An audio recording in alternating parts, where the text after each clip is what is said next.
Ah, vas-y, excusez-moi.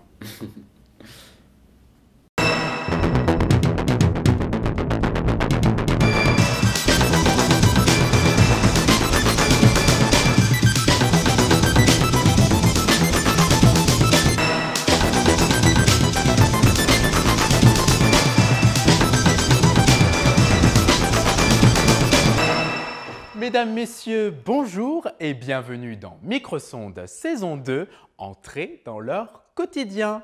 Cette semaine, un sujet qui va en faire saliver plus d'une, qui va vous mettre l'eau à la bouche, la masturbation. Demeurait-ce un tabou? La parole est donnée à nos 5 volontaires. Ah, la masturbation, vaste sujet. Vas-y, moi je suis chaud. Ok, alors moi je suis pas trop branché sur la question. Pourquoi tu me poses la question? Tu veux une démonstration? Bon, arrêtez vos cochonneries. Franchement, avec moi, y a pas un jour sans. C'est quand même pratique en temps de crise. De par moi-même, je ne prends que très peu de plaisir, voire pas du tout. Je ne me confierai pas à ce sujet-là. Vas-y, elle est gênante ta question là. Non, je ne me confierai pas. C'est pas parce que j'ai des choses à cacher, c'est parce qu'il n'y a rien à en dire. Bon, maintenant j'ai Vince. Après, des fois, bon, ça dépend. Ça dépend, ça dépasse. Le problème dans le mariage, c'est quand tu te rends compte que tu t'es jamais autant branlé qu'en étant marié. Ah, des fois c'est abusé, ça dure 2-3 heures. En vrai, c'est l'enfer internet, y a trop de vidéos. Ça me révulse. Ah là, il y a un problème. Hein. Oh non, mais ça, c'est les nouvelles générations, ça décomplexé, hein. Ça n'a que ça en tête. De toute façon, on pourrait même pas appeler ça de la branlette intellectuelle, puisque tout se passe en dessous de la ceinture. Ce qui est pratique, c'est qu'on peut la caler n'importe quand, n'importe où, en 2 minutes c'est réglé. Ça permet un peu de décongestionner. Je suis asexuel. Voilà, je vais profiter de cette émission pour le revendiquer haut et fort. Ouais, les gens ils en parlent pas parce que c'est gênant. C'est le petit jardin secret. Chacun il a son petit jardin secret. Moi j'ai mon petit jardin secret.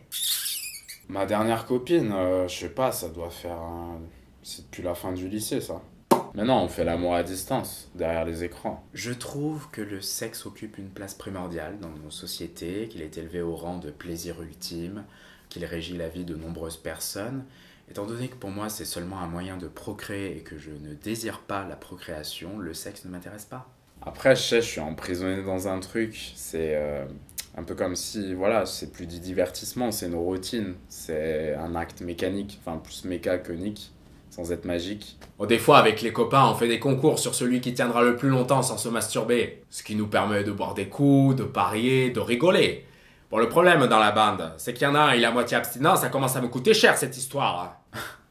Ce qui me met très mal à l'aise, c'est l'idée d'être un objet sexuel pour quelqu'un. De toute façon, même si je voulais, en ce moment j'ai quelqu'un. Pour ça je peux vous le dire, c'est Gégé, le projectionniste du cinéma. Un soir j'étais toute seule devant un film, il est venu me tenir compagnie. Autant vous dire qu'il ne l'a pas regretté. Ah, ça me dégoûte. Je sais pas si je devrais le dire et tout, mais... En fait, j'ai une vidéo de moi qui circule sur les réseaux, c'est... Je me suis fait gauler sur un chat roulette, et en fait, on me voit en train de me branler pendant 1h30. C'est l'enfer. Je pense qu'il y a beaucoup plus d'asexuels que l'on ne pense. Sous couvert d'une certaine pression imposée par la société, ces gens-là, on ne les voit pas, on ne les entend pas. Aujourd'hui, on va pouvoir les écouter. Non mais moi, Vince, j'apprends il fait des trucs de son côté en mode solo alors qu'il n'y a pas d'activité entre lui et moi. La tête de ma mère. Je fais la misère. Le dimanche après-midi, je vais au foot.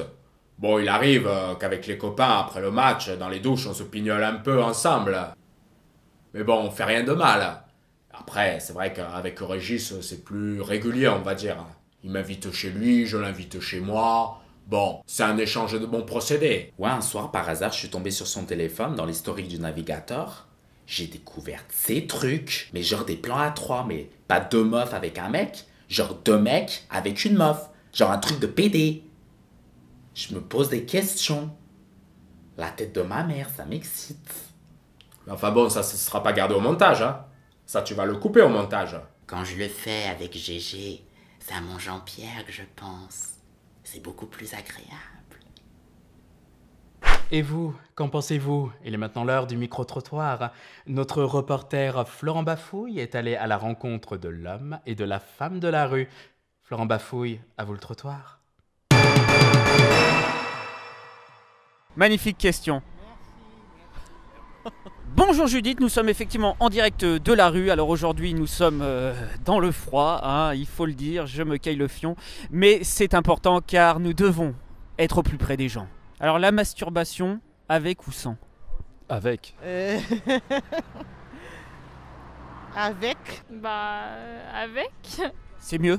C'est mieux. Enfin, la masturbation, c'est se retrouver avec soi-même, c'est explorer les tréfonds de sa propre sexualité, c'est le contact de sa main contre sa verge ou de sa main contre sa chatte, c'est quelque chose de très intime, de très puissant. Beaucoup de gens le font sans le dire, parce qu'ils ont honte en fait.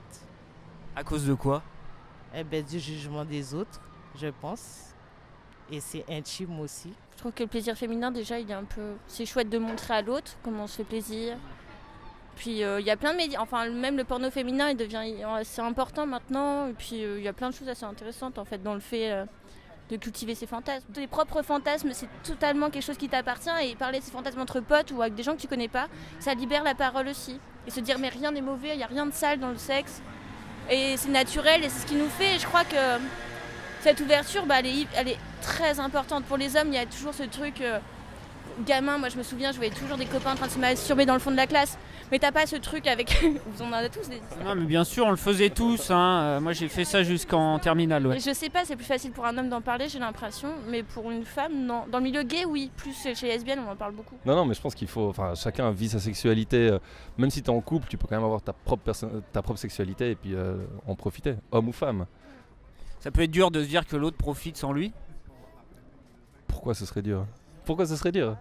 Non mais à quel moment c'est dur de se dire que sa copine peut prendre du plaisir tout seul ou son copain peut prendre du plaisir tout seul? Est-ce que vous pensez qu'il faut le dire à son compagnon, ça par exemple? Oui, s'il n'y a pas de secret dans le couple, pourquoi pas? Ça se fait à deux aussi? Oui. Ça dépend avec qui. Ça dépend avec qui, mais quand on est tout seul c'est mieux hein. C'est sûr. Ça occupe? Ça occupe.